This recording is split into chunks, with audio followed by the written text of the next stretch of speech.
Барлықтарыңызға қайырлы күн, құрметті көрермендер. Бүгін сіздермен осылай ерекше астың бірі тауықты соус және гарнирге осылай күрішті қосып пісіретін боламыз. Жасалу жолы өте оңай, ерекше тағамдардың бірі.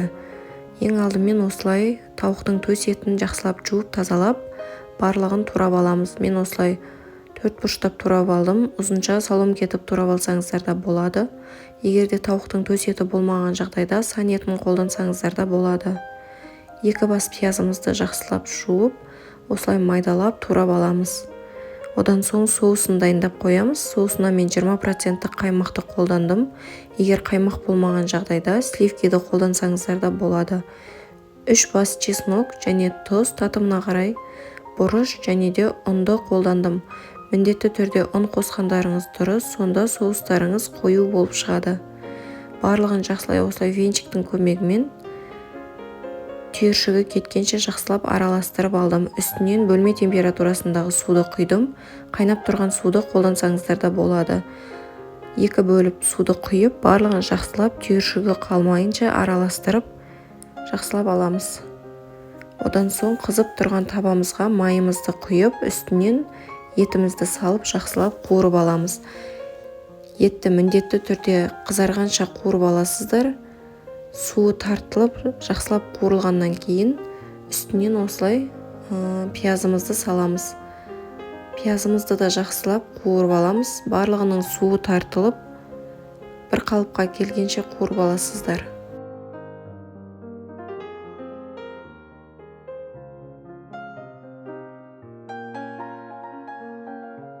Видеода көріп тұрғандай етіміз бен пиязымыз жақсылап қуырылғаннан кейін осылай 2 лавр жапырағын салып, бір араластырып қуырып аласыздар. Үстінен дайын болған соусымызды құйып, отымыздың астын қаттырақ қойып, бір қайнатып аламыз. Одан соң қайнаған соң оттың астын пәсейтіп жай қойып, бетін жауып қоясыздар. Шамамен 40 минуттай қоясыздар, еті жақсы пісетін болады. Гарнирге осылай күрішті қайнатып пісіріп аласыздар. Барлығын жуып тазалап 5-6 қайтара жуып алдым крахмал кеткенше. Одан соң қызып тұрған қазанымызға осылай майымызды құйып, жуып тазаланған күрішімізді салып аламыз. Майға қуырып алсаңыздар, сонда күріштеріңіз 4-5 минуттай қуырып аласыздар. Міндетті түрде араластырып тұруларыңыз қажет. Әйтпесе бір беті қызып кетіп, күрішіміз дұрыс шықпай қалуы мүмкін. Жақсылап қуырып алып, осылай үстінен қайнаған су құйсаңыздар да болады, салқын су құйсаңыздар да ештеңе етпейді. Үстінен одан кейін кішкене тұз қосып, суымызды жақсылап бір қайнатып алып, отымыздың астын пәсейтіп, шамамен 20-25 минуттай күрішімізді қоямыз.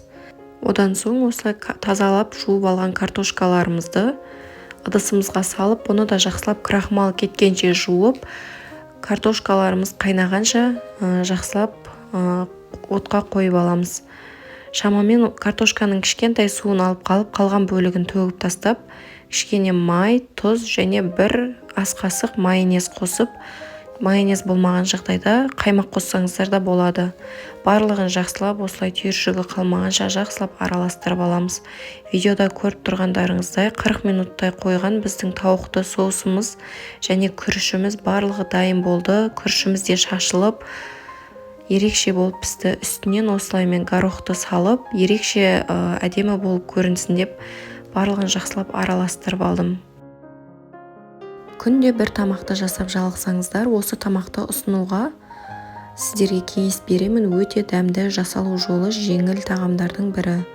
Одан соң ыдысымызға, формамызға салып, күрішімізді тарелкаларымызға аударып аламыз және қасына картошка езбесін қоссаңыздар да болады. Одан соң дайын болған соусымызды ыдысымызға салып, ұсына берсеңіздер болады. Барлықтарыңызға жасап көруге кеңес беремін. Ерекше дәмді тағамдардың бірі. Видео ұнаса каналыма тіркеліп, лайк басып, пікір қалдыруды ұмытпаңыздар.